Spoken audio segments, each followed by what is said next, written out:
Ukraine के nuclear हमले की खबरों के बीच हिरोशिमा पहुंचा टीवी9 भारतवर्ष। न्यूक्लियर हमले की तबाही का चश्मदीद बना है टीवी9 भारतवर्ष।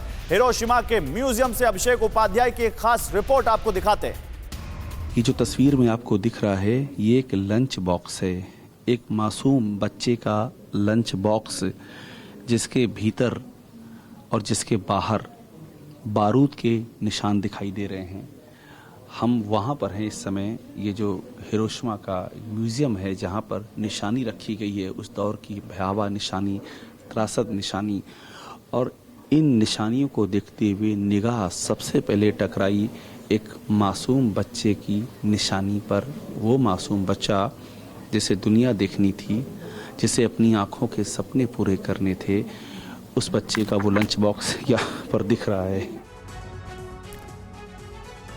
यही तस्वीरें अपने आप में बहुत कुछ बता देती हैं। और देखिए, हिरोशिमा में अगर अभिषेक है तो उसको समझिए, हिरोशिमा वो जगह है जिसने न्यूक्लियर हमले को झेला है। और इस वॉर में बार बार ये कयास लगाए जाते हैं कि रशिया कभी न्यूक्लियर अटैक कर देगा।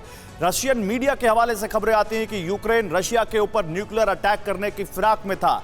न्यूक्लियर अटैक का असर क्या होता है, वो त्रासदी क्या होती है जो सदियों तक वहां रहने वाली आबादी की, वहां रहने वाले लोगों की पीढ़ियों तक को नुकसान पहुंचाती हैं, उसका सबूत आपको दिखा रहा है टीवी9। मेरे साथ अभिषेक उपाध्याय सीधे हिरोशिमा से हैं, जो बता रहे थे आपको कि कैसे वहां पर एक टिफिन बॉक्स, एक लंच बॉक्स एक बच्चे का रखा हुआ था जो उस अटैक के वक्त वहां पर था।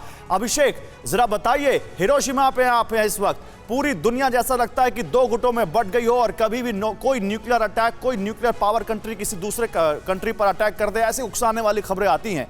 हिरोशिमा से आप ग्राउंड से जरा हमारे दर्शकों को बताइए कि न्यूक्लियर अटैक की त्रासदी क्या होती है और क्या देखा आपने वहां।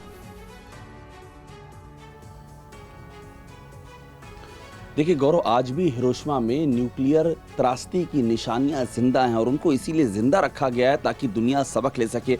आज भी वो गेनबाकू डोम, या गेनबाकू जापानी में एटम बम को कहते हैं, या ए डोम, वो डोम वैसा ही सुरक्षित है जिसके 160 मीटर साउथ ईस्ट में पहला एटम बम गिरा था और सारी इमारतें ध्वस्त हो गई थी।